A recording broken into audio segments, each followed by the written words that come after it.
Hi, this is Alex from Groovy Entertainment. Today we got another book on record episode to do. Today's book is Knight Rider Kitt Vanish from 1985. So let's get started.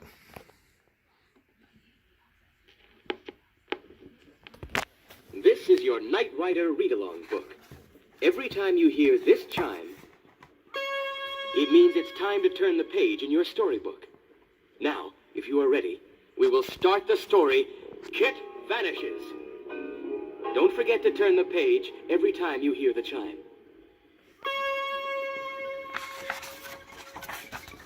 Hello. I'm the mainframe memory computer, case history section, Knight Enterprises. I have file 1421 online for interface at this time. It all began on a typical Southern California afternoon.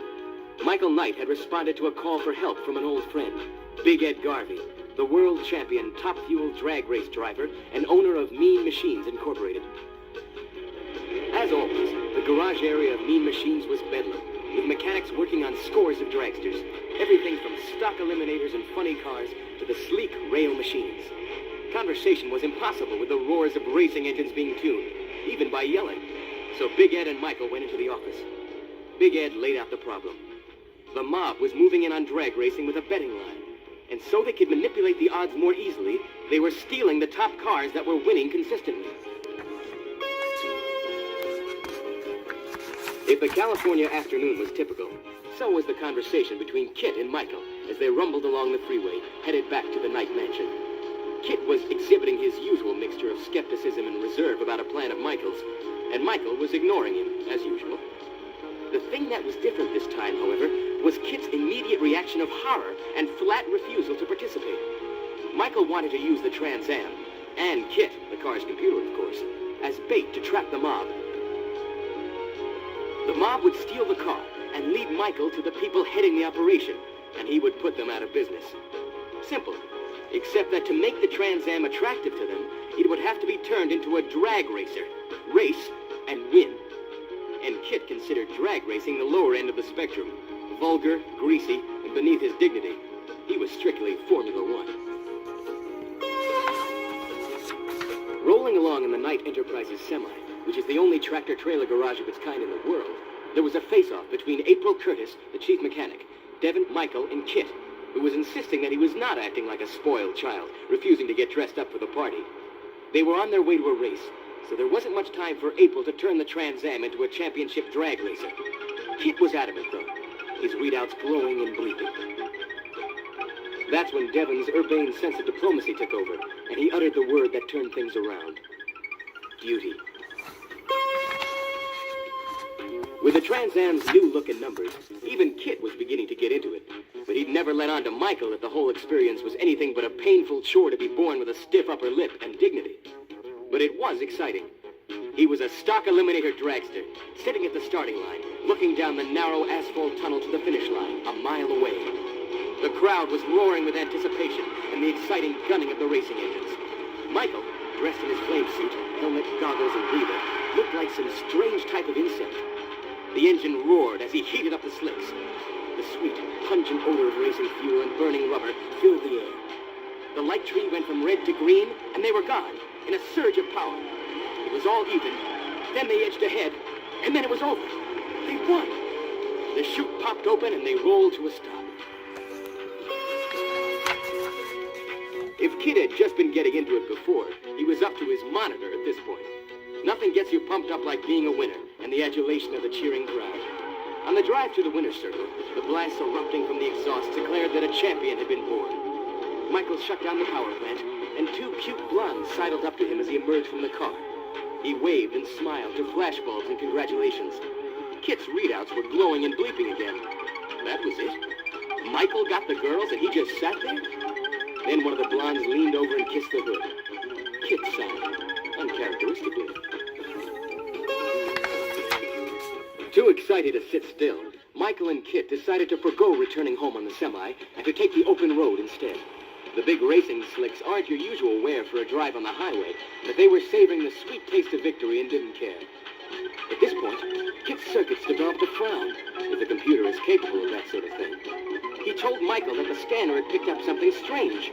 It said there was a landmine up ahead. Michael laughed. Mine? The U.S. highway? How far?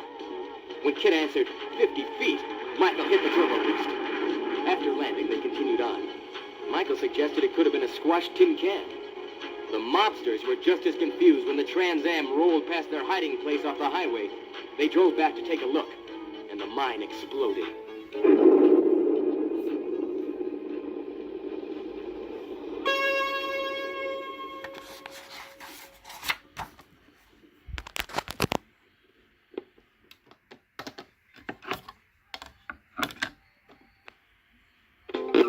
Rats wanted the cheese. It was only a matter of time now. But sitting in the dark parking lot, Kitt was feeling left out and angry again. Readouts glowing and bleeding. Michael was up in apartment 2B, while Kitt listened to laughing and music, feeling as if he were dangling on a string. Kitt couldn't stand it anymore, so he called Michael on the watch radio. Michael's answer was whispered. He was in the other room. He told Kitt how tough it was up there, and Kitt was too disgusted to even respond. Michael explained again how the blondes were mob girls, to sit tight. They hadn't been invited over for nothing. Kitt was skeptical. Nothing was going to happen. That's when he heard the wrecker roll to a stop with its engine and lights off. One of the guys in the truck had a portable radio with incredibly bad reception, which he put on the roof of the Trans Am as both of them went to work. Quietly, Kitt tried to contact Michael, but couldn't. The static on the radio was blocking transmission. Before Kitt knew it, the two guys had jacked up the whole car and rolled a special dolly right under it. Then, they hitched their truck to the dolly and hauled away the Trans Am, with Kitt wishing he could escape, or at least turn off the radio. When Michael woke up, his head felt like somebody was kicking it with a hobnail boot. The blondes had put knockout drops in his drink. He staggered to the window, but he could barely see anything because of the sunlight stabbing at his eyeballs. However, he could see well enough to know that the Trans Am and Kitt were gone. Michael felt a little foolish when he got out of the cab back at the night mansion. And the look on Devon's face didn't help any, especially because he had to ask him for money to pay the driver. They had been in the air for over an hour, and the helicopter ride wasn't helping his headache any. Michael couldn't figure it out. They had searched the grid twice and had been unable to pick up the transponder signal from the Trans Am. Where was Kitt? It was as if he'd vanished. The garage of the junkyard was a greasy dungeon. There were layers of dirt and grime under layers of dirt and grime. And Kitt was appropriately disgusted at the thought of meeting his end in such surroundings, and at the hands of a pair of grease monkeys. It was all too awful. And, like black icing on a black cake, there was the infernal racket of the radio. It was making his circuits fuzzy. But worst of all, he knew it was blocking the transponder signal. If Michael had been able to pull himself away from the blondes long enough to look for him. The two guys had decided they would cut up the Trans Am and sell the parts, so one of them lit the blowtorch with a cigarette and lowered his goggles. But after an hour of fruitless effort against the car's superior metal, they were angry.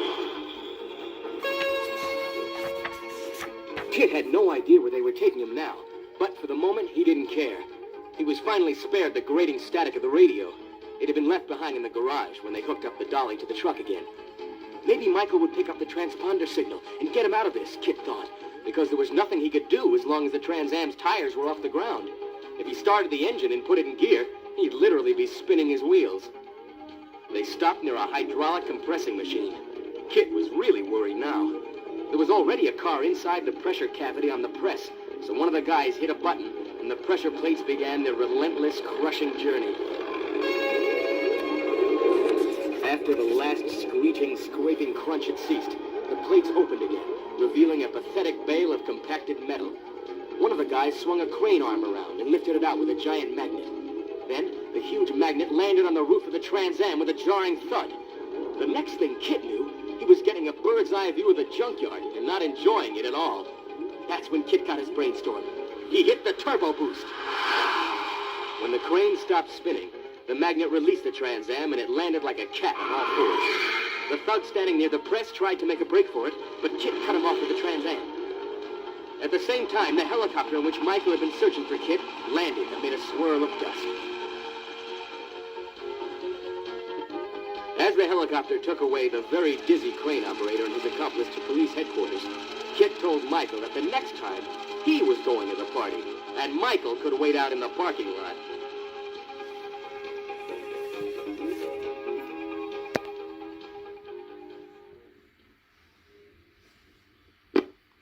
So that was Knight Rider Kitt Vanish from 1985, and this was one of my favorite TV shows in the 80s. I used to watch it every time. I think it came out on the same time the 18 came out. So please like, subscribe, share, and comment, and have a groovy day. And our next book will be Knight Rider Highway to Danger.